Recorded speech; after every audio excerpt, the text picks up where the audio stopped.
Surf Splendor. Tell me about your first trip to Jaws. And then also, I was all really curious to hear how you met Matt Miola, if it was related to that. So that's not real. Those aren't connected at all. Okay. Which is it's funny because him and his buddies and all of them all live right there. So you would think that would be connected, but so I kind of have like my little. Meanwhile, as I'm progressing, I had this little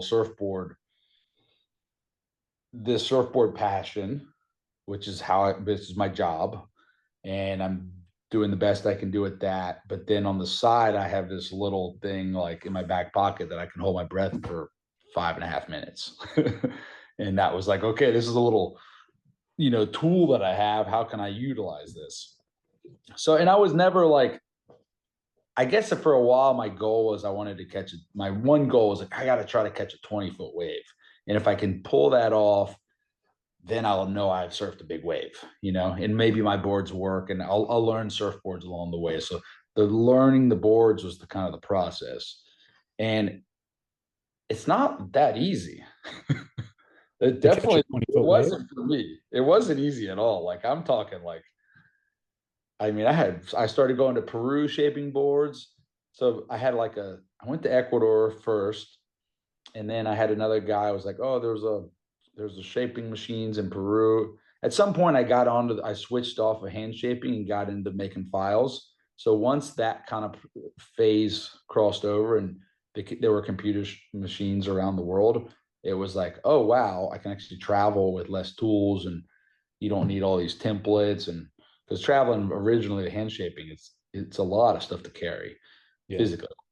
So I started going to Peru shaping and got in with some guys down there with the Climax factory. There's another guy, Wyatt Wheeler. Worked together with all these guys on and off for maybe 10 years in a row. But going down there's a great wave called Pico Alto. And it was rarely crowded. Even like on a really good day, it'd be like there's a handful of local guys, but like I surfed down there a dozen times, literally with me and one other guy type of thing. And that's a really user-friendly big wave that like the drop isn't necessarily the steepest or like Waimea Bay is a real lurchy kind of wave where the drop is this difficult, challenging takeoff, and that's the whole wave. Pico Alto, great wave. It's like it's long, and so that was cool, and that kind of helped me learn a little bit more. And so I'd surf Pico Alto a bunch of times and would come back and went to Puerto. I went to Puerto on a proper big just for a giant swell and just got smoked. Got completely humbled. Like just I remember getting the worst sunburn I've ever had in my life because I was scared to paddle in and couldn't get a wave. That's amazing. So like, like that type of thing. Like just because you're out there doesn't mean you're catching a wave. And then you start realizing like, oh wow, there's guys like Arkeli or these gnarly guys, and like, well, they're not catching that many waves either, and these guys are gnarly. And Yeah. they're catching they're waiting for the biggest one is what those guys are doing, and I'm like, I just want to get a wave, Yeah. and it doesn't always work out. So I hadn't even remotely thought about Jaws. That was never even really a target spot. At some point, let me think. Started surfing Totos a lot. Started going to Toto Santos quite a bit, and before I had impact vests, and then more and more guys started wearing impact vests, and you could, it was like, oh wow, the guys wearing impact vests definitely seem, they're taking wipeouts, and it's kind of, they're not. And we're not talking the Shane Dorian inflation. I just mean the padding, the flotation. And it was like, wow, it kind of breaks your wipeout in half almost as far as the time underwater you have. So you'd see gnarly guys wiping out with an impact vest and paddling right back out. Whereas before the impact vest, you take a bad wipeout or get caught on the set, you're kind of done. Most of the guys would be done for the day. So yeah, got in learning that stuff, could hold my breath, started getting the leashes started getting better too. Like I think I snapped every single leash that was out there. Like FCS had some big wave leash, snapped that. Dakine snapped those ones. Then Dakine started making the Jaws leash, which was a lot thicker. And then Stay Covered has had a great, like, Stay Covered's leash is amazing still this day. I think they have one of the strongest ones. So I started getting, as leashes improved, it got a lot, it felt safer. You know, you don't lose your board because snapping your leash at somewhere with rocks, your board's done, you know, most of the time. And the boards aren't they're not cheap, they're expensive. So even you know, even if you're making them, they're still pricey. Yeah. Um, so yeah, got really comfortable there, but I could not get I still like I couldn't get a 20-foot a quote unquote 20-foot wave. It wasn't like the wave I was looking for. I just couldn't get it. And I realized I'm not the guy catching the set wave, like not even close. I'd be intimidated by those guys, you know. I'd see, you know, there'd be a big swell and the pro big wave guys would show up and, you know, you're not trying to have a paddle battle with these guys, you know. Yeah. It was always like, wow, and let them go on the big ones. And I'd be cherry picking the small ones, and the small ones, then you get caught on the head. And it's just not an easy, anyone who learns to surf bigger waves, it's not an easy path. That's what they say. Like, I think most of the best big wave guys are like kind of older, you know, Mm. tweaking all those guys. He's like 50 or something. He's still doing it, you know. Yeah. Um, but maybe like 40s or mid late 30s, you don't see a lot of 18-year-olds like dominating, you know. Yeah. um a couple guys like Nick Lamb and those dudes, and I think Anthony Tajnik, those guys had a lot of success at like 16, 18 kind of range, and they're gnarly, you know. Hmm. uh, so that was kind of one process, was just learning the phase. And then it really hit me. I was like, dude, I can't hit my goal because I'm not, ultimately I'm scared, you know, and I'm just not that guy. I'm not as aggressive as maybe as I thought I was. And it's just humbling, you know, super humbling, not basically being scared. Um, so I have a good friend of mine who moved to Maui, and he was like, dude, I've been looking at Jaws a lot. And dude, there's a lot of days that like no one paddles out and it's breaking and it's glassy and it's doesn't have to be this crazy big thing. Like you're doing it, you know what you're doing. Just come on out, come over, you can stay with me. I was like, well, I'm gonna wait for a good swell. And I waited for like a proper big day, flew over there for the first time, you know, made a bigger board. And I remember at the time it was like I was had to rush this board. So like hand shaped it. I glassed it that night. And you know, it was just this massive like glassed it, put the fins in, sanded it, threw it in the board bag, flew over. I'm in landing in Maui. I don't know what I'm doing. I haven't even never gotten eyes on the thing. I'm doing what you're not supposed to do. I didn't connect with any guys, and I got down to the cliff, and I remember thinking like, wow, jumping the rocks is definitely gnarlier than, you know, than I expected it to be. And then the wind factor, it's super windy out there. Hmm. Paddle out, and I was like, guys, the wind came up and guys were towing because of the wind. And it was like, fuck, what am I doing out here? You know? So the first time I was there, I think I shoulder hopped one little wave and called it a day and was just super freaking disappointed, you know? And then Yeah. the next day went back out, and then I think I got caught and snapped the board. Oh no. And I'm like, dude, it's $1,000 plane ticket, getting the board, whatever the case is. I'm humbled, you know, just disappointed. So I pretty much wrote it off. I'm not going to do it. And I left, and my friend called me the next, well, dude, you just got to put your time in. You got to keep going, keep trying. You'll get it. And so I ended up, he hyped me up, went back out for the next swell.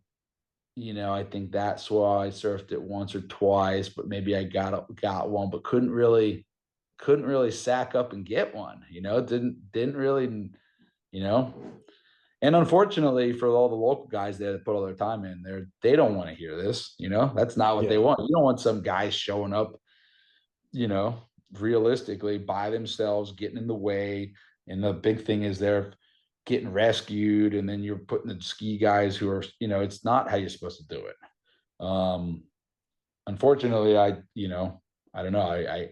I had it set in my mind that I maybe thought I didn't need to get rescued, whatever the case was, just being stupid. Yeah. Um, and yeah, you just try something enough. So then I went out a third time, got a couple waves, I think, that trip. And then I went out a third time on a big swell, it was like almost like a toe swell. And I was like, I just want to see it. And I remember landing there and my boards didn't arrive. And thankfully my boards didn't arrive. And I go down to the cliff and I remember like it was huge. I remember seeing like it was just giant, and the main guys weren't catching waves. Some guys were catching waves. It was packed. It was one of those like first big crowded big swells.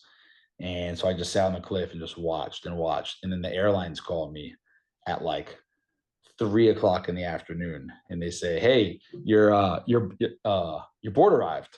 Come pick it up."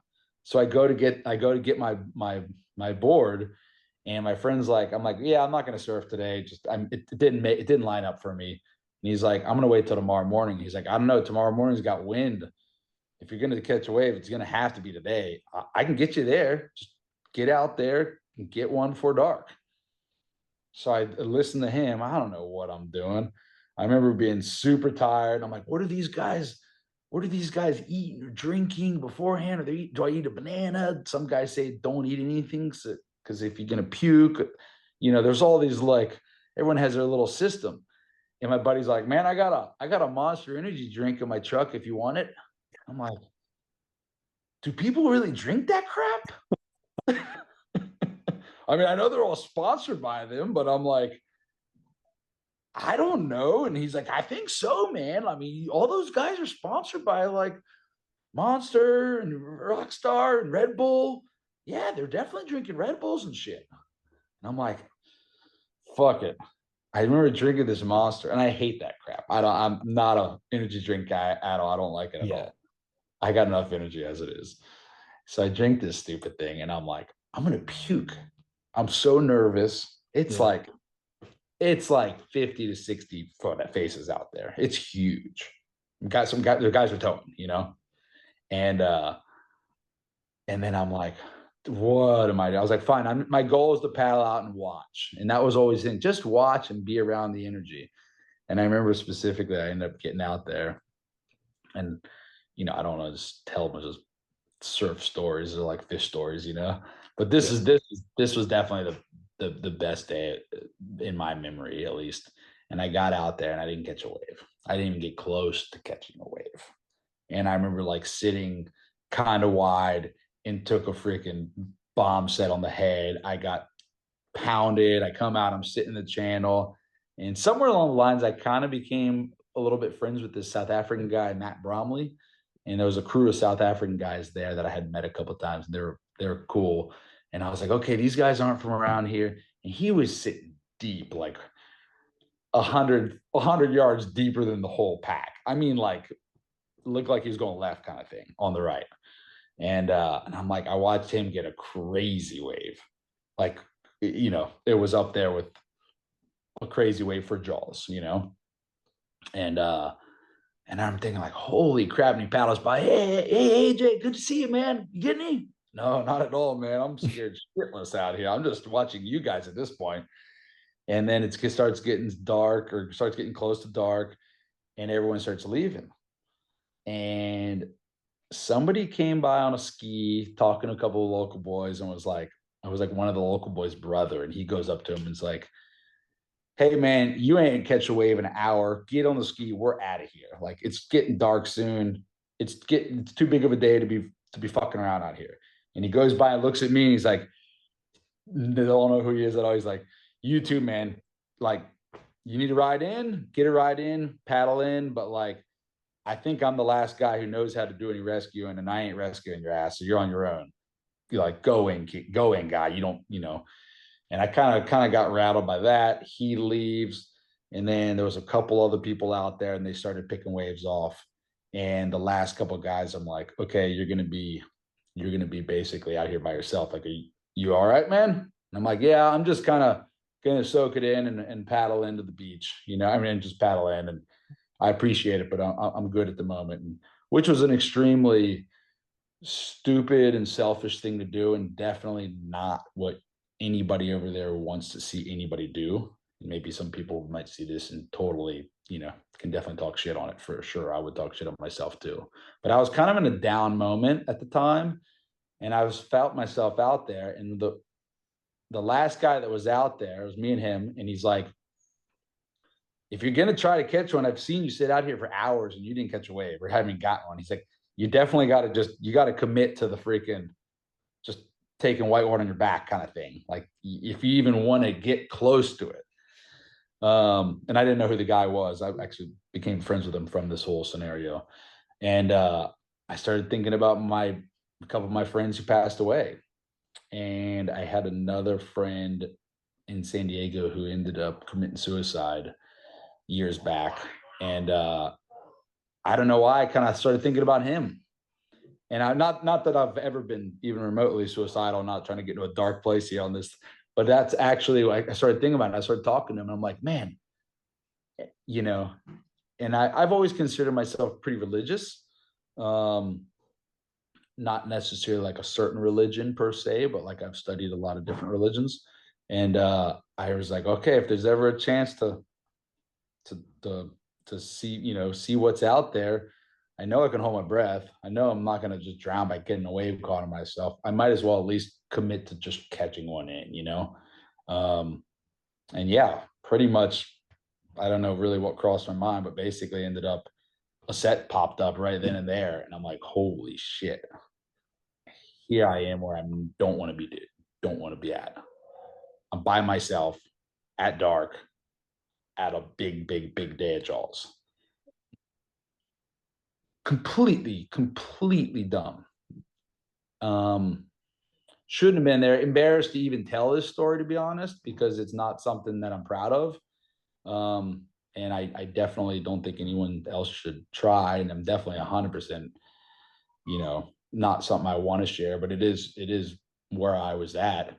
And I ended up freaking whipping on one and got it, and somehow made it to the channel. And that was hands down definitely the biggest wave of my life. And it was Really? solo. And I was, I hadn't been out there that many times either. And it was solo out of Jaws. And I knew I was going to get I was waiting to get slapped on the cliff when I got back up there. Somebody was going to call me out on something. I was just kind of getting prepared to get slapped for being an idiot, and basically kicked out of there. And so I'm going in, adrenaline through the roof, that freaks out. I don't know, maybe the Monster Energy drink works. Whatever the case was, got what I in my mind felt like what it was a medium-sized wave on a really big day. So that was felt like I achieved my goal. And I was like, okay, I'm I don't know where I'm at, but I'm going in. And I go in, and there's this pretty big guy on the rocks. I'm talking like, I don't know, maybe he's 6'4", 6'6". He's a big, not a local boy, but like just this big looking kind of hairy guy. He comes up to me, was like, was that fucking you out there? Like he coming up to me, like walking over the rocks, coming as I'm getting out of the water, and getting out of the water alone, climbing in on the rocks there is hard right at dark. And he's like, I don't know who the fuck you are, kind of thing, but come here. And he gives me this giant bear hug and picks me up. Wow. And I'm like, dude, like, what is going on here, And he's like, that was, I don't care what anybody might say, that was awesome, Not a lot of guys can say they've, successfully done that, Yeah.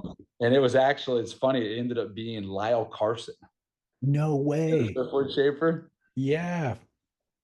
He's a pretty big Amazing. guy, right? To like to be Huge. walking up to you. Totally. He's like a football, like a linebacker, dude. Totally. So that's when that's the day I met Lala Carson. He literally just came up and gave me a hug without knowing me at all. That's so funny. I'm so glad somebody saw that wave. It was no the funniest thing was is he's like, dude, like and Lyall's actually, he's like the guy that shapes the big guns, he does like full like elephant 11-foot, big wave boards.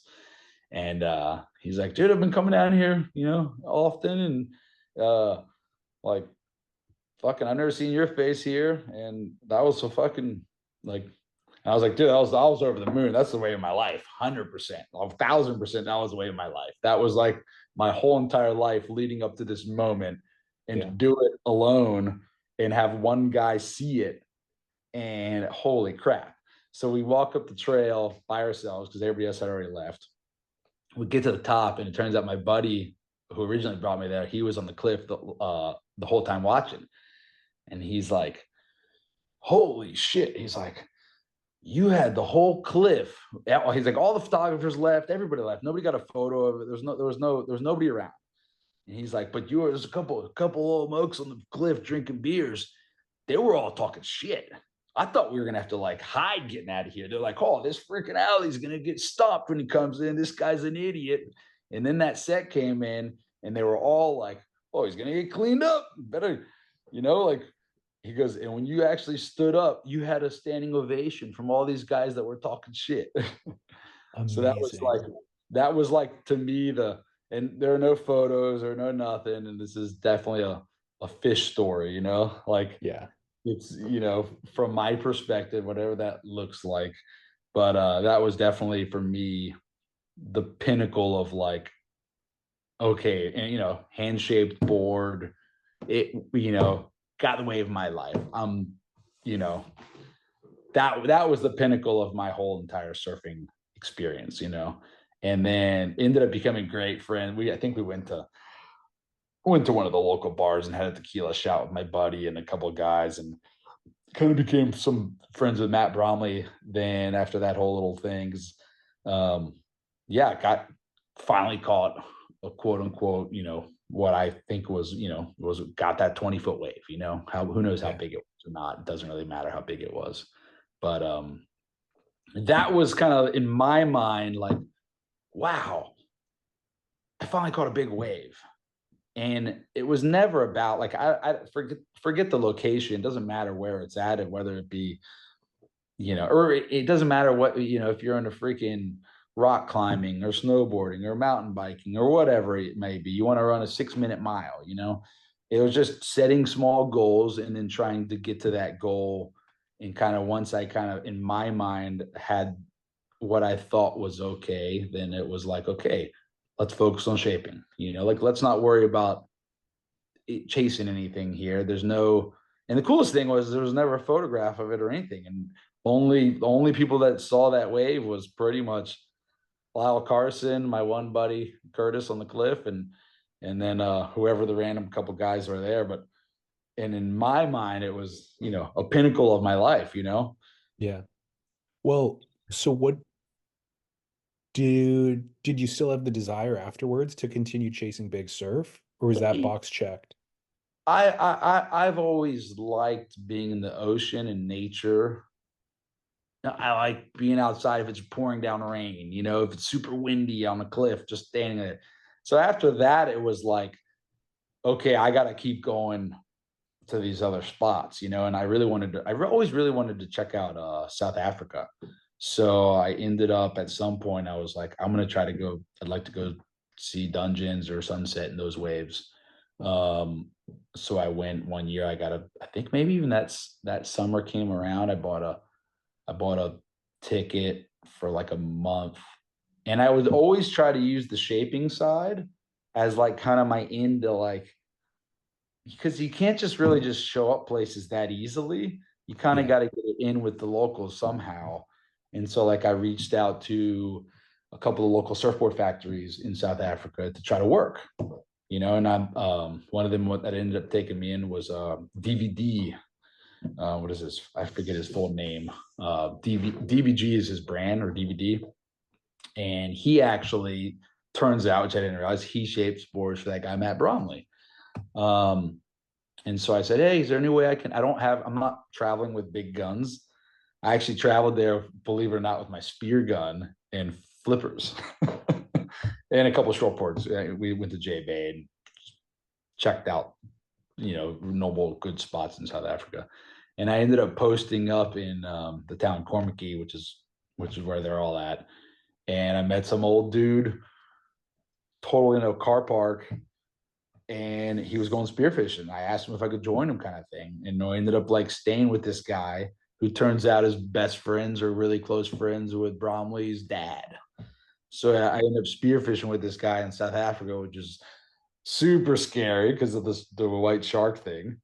But yeah, we got some fish and had a little barbecue and met a bunch of those guys, and then went to DVDs and got some blanks. I had a couple friends of friends, shaped a couple boards, and then yeah, got to surf a big day there. Um, and at some point ended up starting to go to Portugal, or Europe in general. Let me say this. I always felt like the goal for me was always traveling, right? Yeah. If there's anything that like I can maybe share, or to anybody that might want to listen, is that people you should just buy a ticket. Just Hmm. buy a ticket, go somewhere, you know? Like, screw planning it out. Like, just if you want to go to Iceland, buy a ticket and go to Iceland. I ended up having a customer of mine who became a flight attendant. And I was like joking around, like, she's like, yeah, but I just got a job being a flight attendant with United Airlines. So I think I'm gonna have to order a quiver of boards. I was joking, like, put me on the tight family plan, and I'll hook you up on these batch of boards. Yeah. And she did. So I ended up getting a buddy pass for quite a few years. That Amazing. that allowed everything, you know. And that really helped me just not stressing on the finances of, I guess, as much. And then Yeah. also realize, like, if you want to travel a lot, you gotta meet friends. You gotta go to people's places and you share an experience with them. And don't go stay in hotels. You're gonna burn all your money up. Hmm. Like, and you're not gonna meet people. Like, Yeah. Surf Splendor.